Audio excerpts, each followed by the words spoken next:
Absolutely. Everyone have an amazing week, and I'll talk to y'all next week. Right. All right, team. Bye.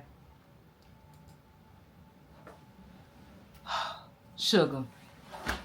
That was another amazing episode on A Balanced Life. We were talking about creating your next, but I actually was driving the bus. I was hosting, sitting in for Dr. Jackie, and I wanted to share some of the information that we shared because it was just so good. All right, Sugar, take a look. Hey, Sugar. Now, don't adjust your device. You are in the right place. This is A Balanced Life, and I am your host, Dr. Tierini, sitting in for Dr. Jackie. And Sugar, we have an amazing episode for you. Today, we are talking about creating your next. What does that even mean? How do you begin to do it?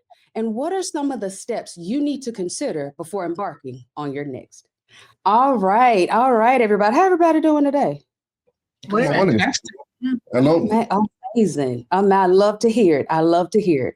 Okay, so we are talking about creating your next. And when we think about creating your next, that can be a broad topic that can take on so many definitions. So to start this conversation, let's talk about what it means when someone says, I'm creating my next, or I'm looking forward to next. So anyone jump in and just tell us, what does it mean to create your next? I think for me, creating my next would be I'm ready to evolve to something else, or to expand on what I'm already doing or to do something different. Doing your next is actually doing your now. When you look at next being your now, it really means no opportunity wasted.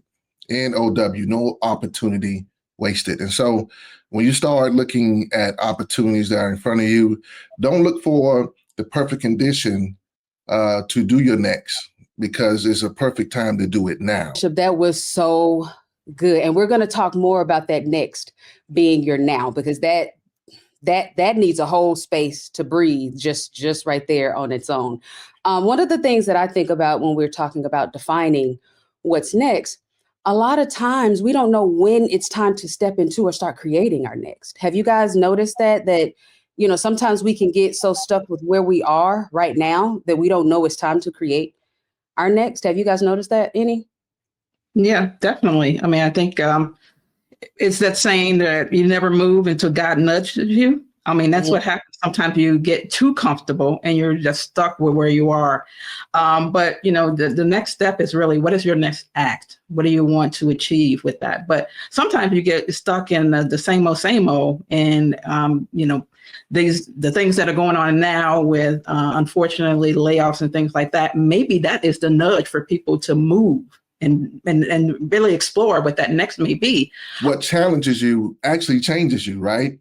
And so if things are mundane or they constantly being rehearsed and routine, then you need to have some rigor to change some things in your life.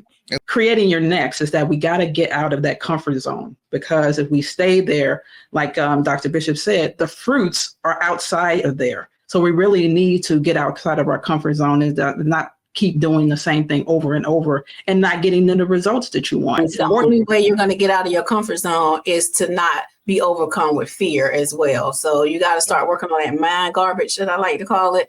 Work on those negative thoughts that come across your mind, work on your beliefs that you have over your time, over money, over love, all that kind of stuff. Because mindset is everything. You got to prepare your mind first. Guys, Sugar, I hope you see that we going in, we only a few minutes into this episode, and we are going in already. You have to combat the fear. You have to step outside of your comfort zone. And that's something that I teach my clients a lot, of getting outside of that comfort zone, because a lot of time we get stuck and don't step into our next because of exactly what we just said. We get into that comfort zone. Things are so comfortable here. I don't want to step outside of that. But I love what you said, Dr. Bishop, that challenge is what really changes you. When we get uncomfortable, that's when it's usually a sign that we need to step into our next. A lot of the times we get so focused on creating our next that we forget about what's happening now. And what you do, be clear, what you do now impacts your next. And with that thought in mind, let's have a conversation about what we should be doing or thinking about now that will help us create our next. Come on back in, everybody. So before we went to break, we started talking about us planners, that we like to have a plan and we like to try to plan what's happening now to create our next. So let's pick up there and let's just weigh in on what else should we be doing or thinking that will help us to begin making sure that our now is helping to create the next that we want to see. Yeah, well, I think it's a matter of really, a lot of times people go, I'm gonna, and they never do. And so it is in that now that what is that next going to look like, and starting to design it now so you can make that leap instead of going, I'm going to do this one day, someday, I'm gonna, and you never make that move. So you have to start doing, again, the plan now on what that next is going to look like. Yeah, I think that is one of the greatest mistakes, is that people are waiting for that perfect time, waiting for my money to not be funny, waiting for, my family to get this way, or waiting for, and you're just waiting. Where I would say, start looking within, like everything you need, you already have it within you. So determine what your skills are, and then take those skills and determine what you want to do with your skill set. And that's when you start setting those goals and start visualizing what that end result look like for. And dream it out loud. Tell other people about it. I have a circle of friends that I bounce my dreams off of. And some of them will tell me that's crazy. But some of them tell me, man, that's achievable. And I would love to help. You'll be interested to know how many people would like to be in your next, would like to be a part of your next. And when you are starting to surround yourself or create the community of like-minded people, make sure you also seek those people who are already where you're trying to go, so that when you're sharing those ideas and you're having those conversations, they've already done it. So they can give you lots of advice, conversations, feedback that works. So make sure as you're building that network, that you can make sure you're putting people in your network that you can seek some guidance from as well. Yeah, a couple of things I want to add there. You talked about, Dr. Bishop, dreaming big, and sharing is that you want to make sure you're around the right people. You don't want dream crushers either. Is that when you're trying to go to that next, you don't need people like you can't, why, whatever the case may be. You don't need those people. You want to be in a definitely like-minded circle with that if you're going to share. Yeah, that is so good. And what I hear all of you saying is basically, when we're talking about dreaming in high definition, it's making your next your now. So I can feel it. I may not be able to touch it, but I can touch it, and something that I always say, we see it before we see it. I can see that thing with my eyes closed. And this is where we start talking about vision. Vision is what you see when your eyes are closed. Sight is what you see when your eyes are open. And so what each of you are really talking about is having a vision. Being able to see that thing with your eyes closed, even before you're able to see that thing in front of you and reach out and touch it. Something else that you guys said is making sure that you have the people who have a shared vision around you. Can they also see it when their eyes are closed? And all of that is important when we're talking about the next being. Now, something else that and I want us to weigh in here. It's important that we are able to have our eyes closed and open, because if we're too far in the present, we may miss the place where we need to pivot here. A few weeks ago, we talked about, pivoting. And so sometimes we may write out our plan. And let me just call myself to the front of the class, because this is one that the Lord has had to slap my wrist on several times, where I will have my plan, I will have my strategy, I will have it all laid out. And then God will throw a nice curveball and just, I thought we was going to the right. And now why is everything going to the left? And sometimes that can throw us off to where we think that we're not going towards our next, but we just merely have to pivot. Have any of you kind of experienced that or been with clients where some of those experiences have happened, where you had to pivot in order to stay on track to your next? Absolutely. And I'll tell you that the only time success comes before work is in the dictionary. It's going to work. It's going to be work. Whatever you're trying to do, just know that in order for the dream work, you got to work the dream. And those challenges will come and go, but guess what? You'll still be here because tough times never outlast tough people. You're going to be faced with challenges, but guess what? Let it change you. Some things are going to challenge you because you need course correction. So there'll be things in your life that will help you have course correction. That'll help you go to the right path. But that's why it's part of your readiness. It's going to make you ready. And therefore, when you come through it, you can tell other people how you made it out the wilderness, how you made it through the storms. Because the truth about storms is they only last as much as they have water. And every storm will run out of water. I had to learn how to fail and fail fast. Like your strength comes in the lessons from failure. So as long as if you're planning something and it doesn't go right and you fail at it, just think about what went wrong. How can I do it differently? Use that feedback to make adjustments. Just don't stop. Okay, so here's the thing. When we're talking about creating our next, it usually involves doing something new, right? That's what makes it your next, because it's something that you've never done before. Well, anytime we're doing something for the first time or we're doing something new, 9 times out of 10, we're going to make some mistakes. Okay, we're going to mess some things up and we're going to fail. All right. So you just heard Stacey say we need to learn how to fail fast. Okay, but what are some of the common mistakes that we often make when we are creating our next, so that we can go ahead and get them out there, so that when our viewers make these mistakes, they won't become paralyzed by them. They'll know, oh, that's normal. Oh, okay. Well, that's usually what happens is par for the course. Talk to me about what are some of the common mistakes that we see when someone is creating their next. Again, that fear of failure is a big thing. That's why people don't pivot or leap or do what they need to for that next step, is because of the fear of failure. But you're learning. I would say also seeking guidance, so you failed, you analyzed your mistake, don't get up and do it the same way. You got to really reflect, find somebody that you can seek some self-help from, or read something about what you failed on, or find a book that you can read to help you improve on, take a class, or go seek some guidance, just looking outside of your circles of yourself so that, you can grow from what you made your mistake from. That's really good, Stacey, because a lot of times the mistake that I see from a coaching perspective is that when we quote unquote fail, or we don't get it right, or we miss the mark, what we do is we hide. Mm-hmm. We don't bring that thing to a coach or to a mentor or someone who is doing what it is that you want to do and say, hey, I went bankrupt, or my business didn't jump off, or this isn't where it needs to be, or whatever that thing is that you are walking in to create your next. We hide it, and then our pride gets in the way. So I think that's a big mistake. When we're creating our next, our pride will get in the way, and pride really doesn't have a place when we are trying to create our next. Dr. Bishop, I see you nodding and shaking. So come on, what you want to weigh in? Come on in. Come on. What you gonna say?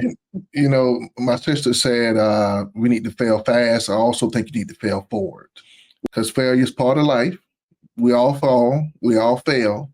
Understand that there will be some scar tissue once you get up. And what I love about the scar tissue is that it's just part of my battle wounds. And the things I went through that made me battle tested as a entrepreneur, as a faith leader, as an elected official, as a father, as a husband. I show those wounds. I let people know, I got scarred on my journey to my next, right? But guess what? I'm still here. Good. That is so good, because when we're creating our next, that's where in the church we would say our testimony, mm-hmm. and we tell our testimony, and it encourages others. That's why it's important that we do that and we have that transparency. Not just that it helps us and someone could come alongside us and say, hey, let me show you how to do it. But also it helps those that you may not even know are looking at you or are inspired by you. You don't have to be on this platform that we're on in order to inspire other people. You inspire people on your job. You inspire people, in your day to day, in the grocery store. So that is very, very important. And what you said, that is so good. So good.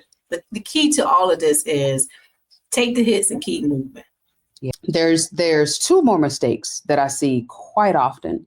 And it kind of goes back to something that you said, Pam. If that door doesn't open, then that means it's not your door. A lot of times we are getting a mistake that we make in creating our next is that we are trying to create somebody else's next, not our next. It's what we see them doing, what we heard them say, and we getting our neck broke because we over here trying to do somebody else's next. The other one that I see, excuses. Excuses take us out real bad. I mean, real bad. So we could literally get a coach. And the person that's doing what it is that you want to do, and they're telling you, well, no, you have to do this and this. And every third word, well, I can't, because my foot hurt. And then you either want progress or excuses, but you can't have both. You can't have your next and your excuses. We have to choose. Is that something I see everybody nodding with me? Is that something that you guys have heard, like the excuses or what are actually, let me ask this in a better question. What are some of the common excuses that we often make as we are thinking about or trying to create our next? Yeah. I mean, I think for me, what I see is a lot, of course, as a financial advisor, I haven't got the money. I can't do this. I can't do that. I'm too broke. I got to do this first, whatever. And that's where the planning comes to place with a professional. With that time, I don't have time. Everybody gets the same 24 hours. Everybody might have to work a 9 to 5 while they're working on their dream. And then eventually your dream will manifest itself to such a point where it can replace your 9 to 5. But you got to figure out what you want to do and how you want to do it, and then put the time to do it. Because, time management is totally up to you. It leads to procrastination when you have those kind of beliefs. And the underlying of that is just the fear. You just fear to step out there and want to do something different. Okay, so we've shared a lot of great information today, about creating our next. But what good is information without activation? And this is my coach coming out. I like to see some movement. I like to see some activation. So I think it would be good for us to share 1 or 2 just action steps that everyone watching can begin doing right now, today, to begin creating their next. Anyone jump in, 1 or 2 action steps that you would give. I think everything begins and ends with you. So the first thing you need to do is sit down and create a list of the skills or the goals or the things that you want to work on. It don't have to be the exact, just brainstorm and just throw everything on the list and then start that process of elimination to help you determine what you want to work on next. Absolutely. I think you need to reframe your thoughts, and that starts with words of affirmation. When you get up in the morning, begin to meditate and speak power into your day, and then you begin to shift your energy of how you start. I want you to begin to practice more positive affirmations about you. Yes. Yeah. Affirming yourself and then start being thankful for what you already have. Absolutely. Absolutely. That attitude of gratitude will go a long way. And it'll help you get out of what we were talking about earlier, the fear. Because once you take your eyes off of your fear and put it onto your faith, basically, in that gratitude piece, you will be amazed at the things that you'll just start doing just automatically just from practicing that gratitude. Oh, yeah, that's so good. Kind of the SMART goals, is it specific? Is it measurable? Is it actionable? Realistic, time bound? Going through each of what your next is and putting it in that framework will really determine what types of steps you need in order to get there. And as you were talking, Pam, it made me think about some of the things that are happening now, just kind of nationally, where there's been such a upheaval. Things are just catching a lot of us off guard. But one of the things that's happening is that there are a number of federal workers, Department of Education, that are losing their jobs. I mean, and these are, been with the company 10 years, 20 years. And so we're not talking about just in their 20s or 30s. We're talking, I'm seasoned in my career.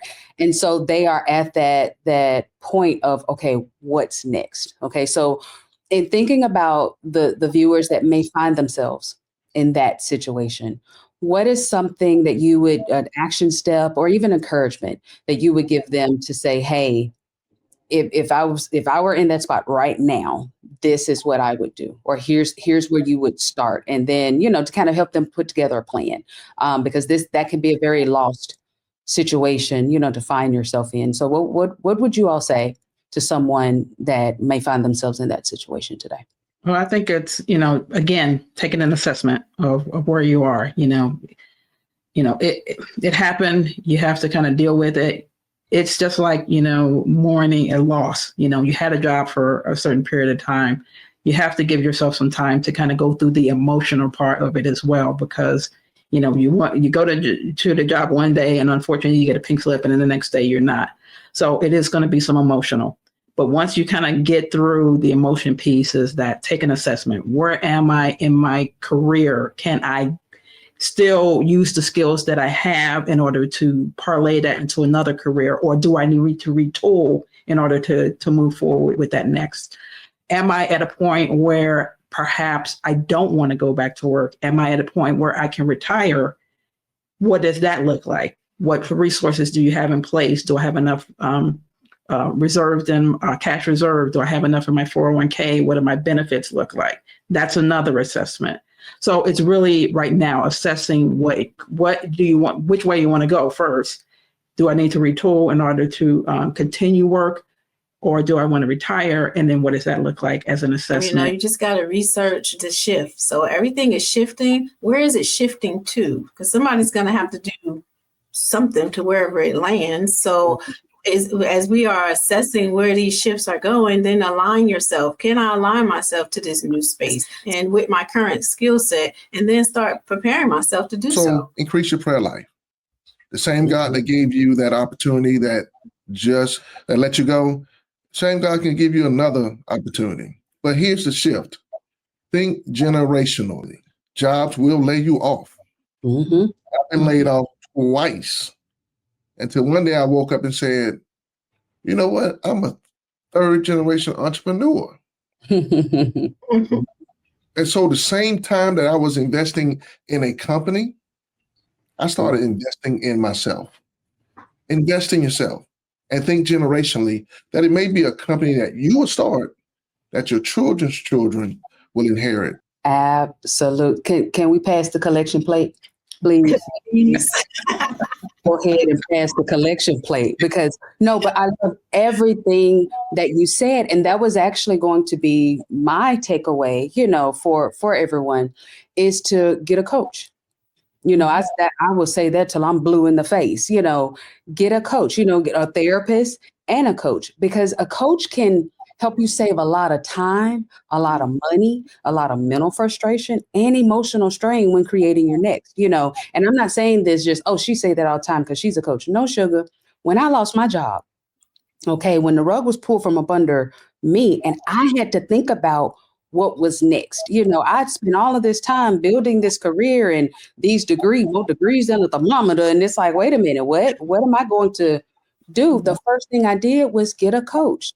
Fran, hey, Fran, she helped me to shift my mindset, and do all the things that we've just talked about, but not just so that I can start creating my next, but so that I could be ready to truly receive the next that God had in store for me.